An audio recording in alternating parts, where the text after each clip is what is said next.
I just want to go over what black and white drawing is all about. So you don't necessarily need to only draw on black paper.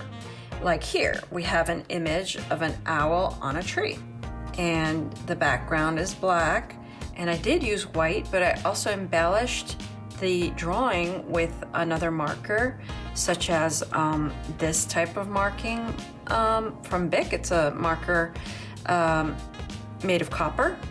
There's also these other two, which I used a little bit of. It's a type of bluish green by Faber-Castell, and another Sharpie, which is made of silver metallic. And it shows through rather well once you have a little bit of white background on there. So that's one way of utilizing the markers on black paper. And another image I want to show you is this tree.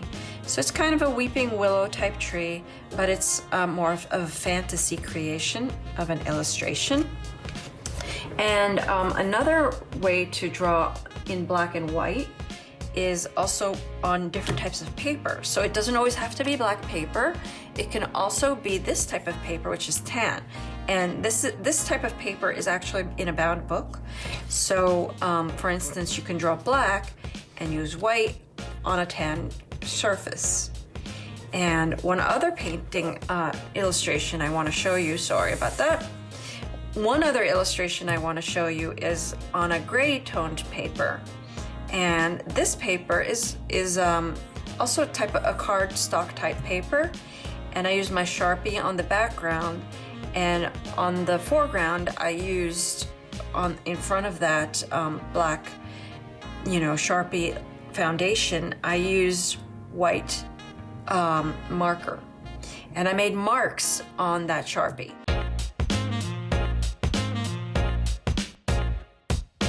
For our warm-up exercise, I recommend you play some music, anything that relaxes you.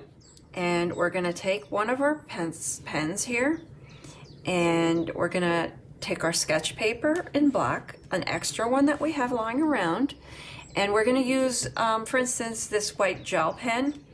And I'm just going to make things like squiggles, for instance, just to loosen up my hand. And that should be the hand that you use to write on or draw with. And this is just one way of relaxing me before I start drawing. And it doesn't have to be anything in particular, just something that makes you feel good and something you want to, do or relax with. You can also make circles, like this, little circle lines. Or, you can make also some lines on there. Anything that makes you feel relaxed and loosened up. And just drawing freehand, something that give you some flow. And you can also do these squiggles like we started off with. You could also make angles in your squiggles. And I recommend you do this for a minute or two. Then we're going to move on to something else, which is actually drawing our teapot.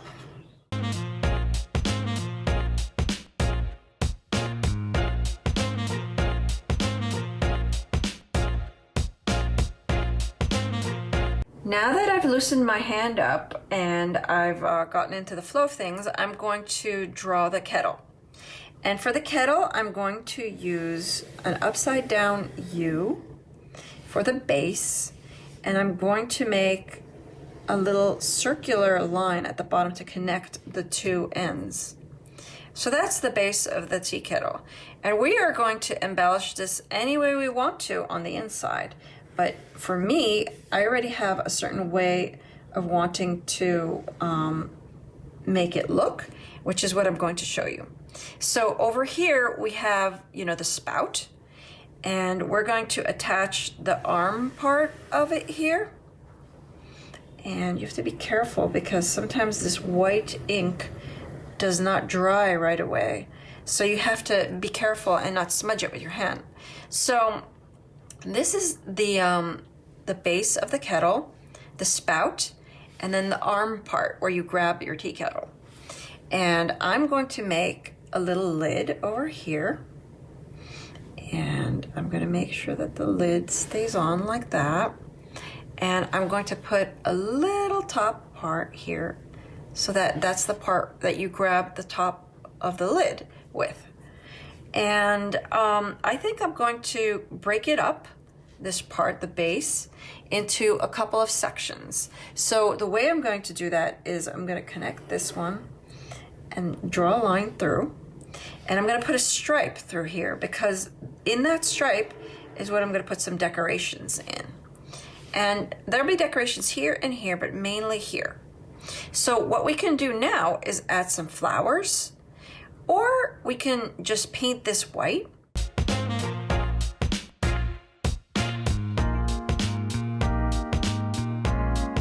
And then add the flowers.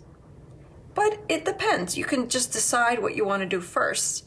And so what we're going to do is draw some flowers. Now these flowers have a lot of petals. So I'm going to work one way. That way the ink has time to dry. So I'm going to be going left to right. And I'm going to put 4 flowers down here because there's enough space to do so. That's 3. And there's the 4th with some petals. Now these are daisies. And I am going to draw some hearts. So I'm going to make them bigger than in the last image. And I'm going to draw 3 hearts. And I'm going to draw them also on top. 1, 2, 3. Now I went right to left, but that's okay, as long as you know that it's dry. There. So now for our mark making,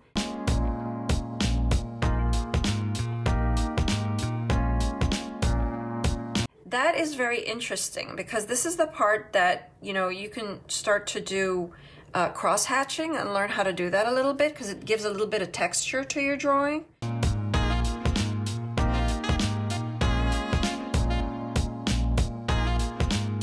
And what you do is you make some lines one way all across the interior of the cap part of the teapot, and then you go with the lines the other way.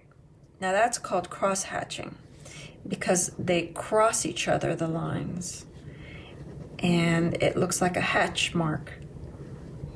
So it's kind of like the hash mark that we use on our cell phones.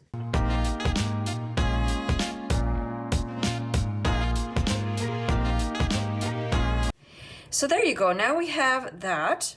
And it's always very useful to add texture, this type of cross-hatching.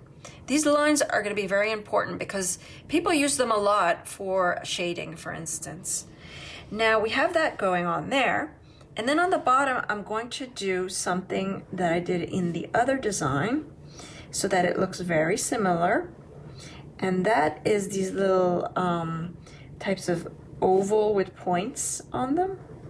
So they're crisp looking. And I don't want them to have too many, but I want them to come across the whole stripe of the teapot. And then on the top here, we have extra space now. So we can make extra lines, for instance, you know, left to right. And that may fill up some of the space. And we can do that on the top as well to show a definition of where the teapot's top is. And we can also go here on the bottom. I can add one stripe here and another one underneath. So another place that we're going to add some lines is over here because this is the handle and I want it to show through as being the handle. So I'm going to add another one line here. Now, it doesn't have to be exact, but it just needs to be within the lines of what you've just drawn. And on the top, I'm going to do something similar to the bottom. I'm going to put those little ovals on the top as well. And they're kind of almond shape ovals. And there we go. So in order to embellish this a little further, I can do something a little better over here. For instance, I can add little lines to the spout. And I think I'm going to add something called scallops.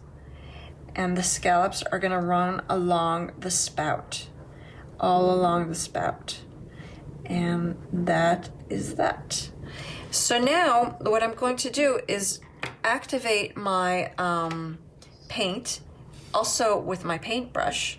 You can have your own paintbrush, and you add a little paint to the white, a couple of droplets, and you let it sit a little tiny bit, because you want the white paint to absorb the water a little bit.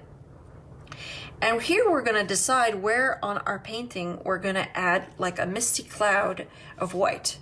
So it can be anywhere you like, but you want it to look like some of it's coming through and some of the black's coming through and some of the white's coming through. So the first place I'm going to add it is on the spout, because I know I want the texture of the scallops to come through. So I'm just going to put a little bit and let it dry. Now, the other place that I want to put this is on the bottom here. And I want to make sure that I spread my water, and I can go over it if I need to, but I'm not going to go within the actual almonds that I made, almond shapes.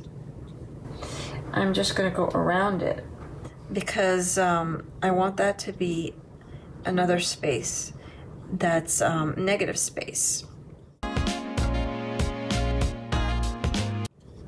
And there is whatever's not filled is negative space.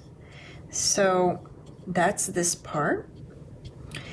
And this is going to dry rather quickly because I'm not applying too much of a layer. And I just want to make sure that I cover most of the space that I want covered inside the teapot. So that is why I'm doing that. And I've made it all the way across here so far. And I'm going to do the same on the top here, because I want to embellish this teapot and make it look great. I want it to look better than the first one I made to show you how the teapot is going to look. And you can, on the inside, you can feel free to draw your own shapes that you would like to see inside your teapot. They don't have to be almond shapes. They can be something else, maybe stars, whatever you can think of that you want to look good. You can draw triangle shapes, anything that you feel that should be on the inside of your teapot and that will embellish it. So that's this part. We can do a second layer if we wish to. So far we've got one layer of paint, one coat of paint on here. But if you want to apply another coat, you need to wait till it dries a little bit. That way you can see how much you need to place there, instead of just applying another coat that doesn't seem to be dry. At least here you know that you can make it a little darker, the white. That way it shows through a little better. I'm going to add a little bit more of white paint on the teapot's lid. So that's the parts I wanted to add, and the other parts I want to add are on the flowers. I want to make the petals of the flowers stand out. So that's another way to play with negative space. And the negative space will show through because I'm adding a cloudy mist of white paint here. And this is how my teapot is going to be embellished. So for the second layer, I can just go over it slowly like this and make it look even better and more filled in.